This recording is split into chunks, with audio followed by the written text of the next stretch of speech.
Hajovňa začala tak, že vlastne bola to zrúcanina, tak spravili normálne verejnú obchodnú súťaž a jeden z mojich kamošov, Matej Lukáč, s manželkou Miškou dali do súťaže ponuku a teda Matej vlastne vyhral túto súťaž. Sa to zdalo ako šialený nápad, že všetkým, ktorí to videli a poznali, ale teda Matej tomu veril a začal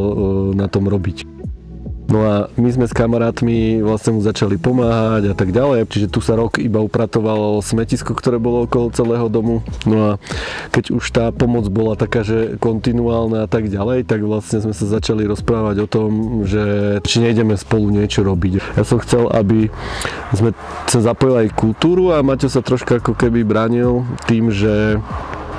vlastne si predstavoval tie veľké biele white cuby niekde možno také sterilné a nie sú také tie úplne miesta života, ale teda potom postupom času sme začali robiť jednu výstavu, druhú výstavu,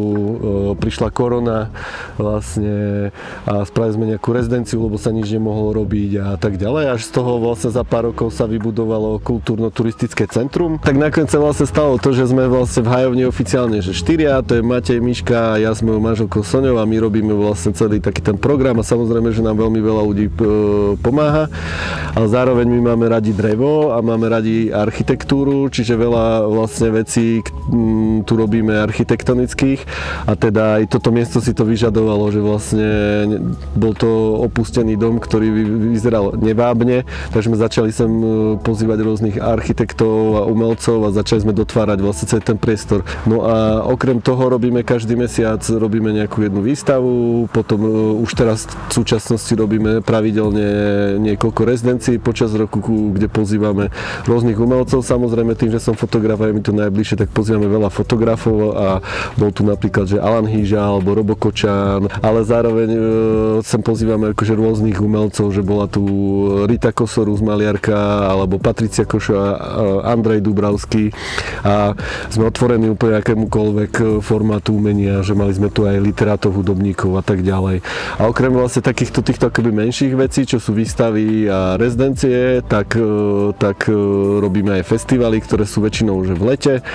Máme tu festival Drevo Plus, vďaka ktorému vlastne sme spravili skoro všetky tieto drevené inštalácie a potom na konci leta máme také veľmi zaujímavé podujatie, že pre rodiny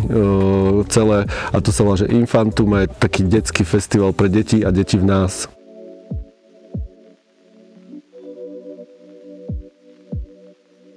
V Hajovni robíme vlastne veľa kultúrnych podujatí, no a v roku 2024 sme sa rozhodli spraviť aj fotografický festival. Pojili sme sa s Vandou Mesiarikovou, nakoniec ona bola jedna z takých tých, ktorá ma tak časom podpichávala, že či nespravím ten festival a som oslovil a spolu sme sa do toho pustili a začali sme pripravovať, že spravíme pár výstav, neviem. Možno sme si predstavili, že budú 4-5 výstav, že to bude taký akože lokálny festival pre miestne publikum. No a festival sa nám podarilo ako zorganizovať veľmi dobre aj tým, že vlastne sa pripojili do týmu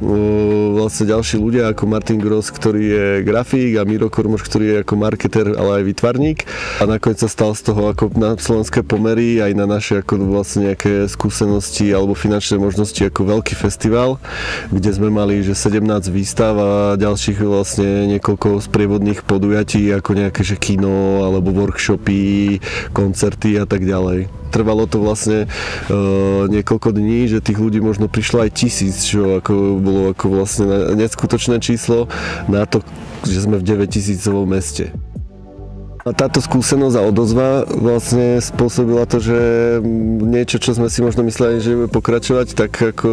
ideme robiť ďalší ročník Paradise Fotofestu. Počas prvého ročníka festivalu sa ukázalo vlastne najzásadnejšie to, že my nemôžeme konkurovať nikdy tým festivalom v zahraničí, ktoré majú niekoľko miliónové rozpočty, ale môžeme konkurovať vlastne tou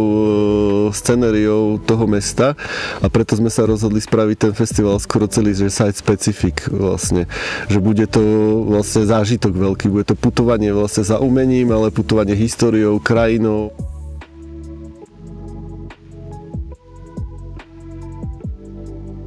Od roku 2021 s mojou kolegyňou Veronikou Marek Markovičovou robíme časopis o slovenskej fotografii, ktorý sa volá Dokument magazín. A Dokument magazín mal ale jeden taký ako problém, že my sme začali najprv zbierať iba dokumentárnu fotografiu a ešte mal aj druhý problém, že slovo Dokument magazín je generické, ktoré keď vyhľadávate, tak nie je veľmi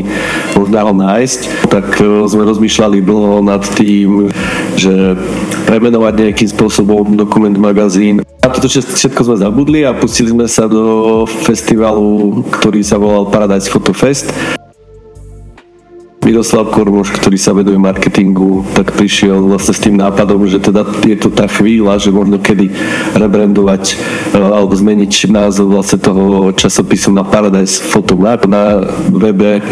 Paradise Photo Mag nájdete vlastne množstvo fotografických portfólií slovenských fotografov a fotografiek, nájdete tam fotoreportáže, nájdete tam fotoreportáže kníh, výstav, nájdete tam rôzne rozhovory so slovenskými autormi, autorkami.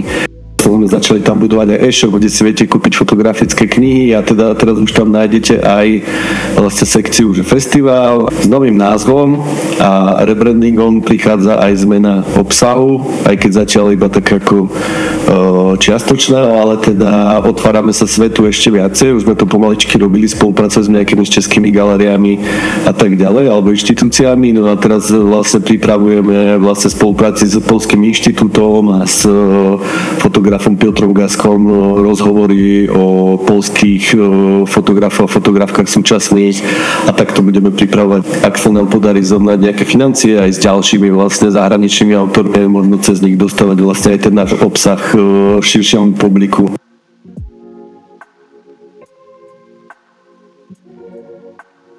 Ako sa vraví, keď nevládeš, tak pridaj. Tak pridávame do našeho portfólia alebo do nejakej značky Paradise je ďalší projekt a to sa volá, že Paradise Photo Gallery a teda v Banskej Bystrici v spolupráci so Stredoslovenskou galériou otvárame fotografickú galériu vlastne v regióne v spolupráci so štátnou inštitúciou a teda počas celého roku 2025 tam prebehne niekoľko výstav.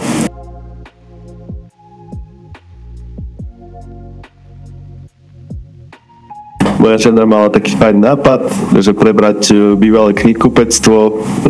a otvoriť si vlastne v srdci Banskej Štiavnice nejaký obchodík, v ktorom budeme mať vlastne dizajnové nejaké vecičky a grafiky a knižky. Tu sa nakladáte, že v Paradise nejaké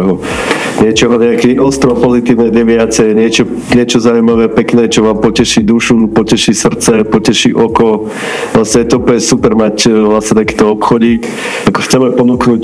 okrem dobrých kníh, ktoré kurátorsky vyberáme a kurátorsky vyberáme grafiky a nejaké obrazy a predávame to aj fotky, tak zároveň chceme ponúkať aj bežný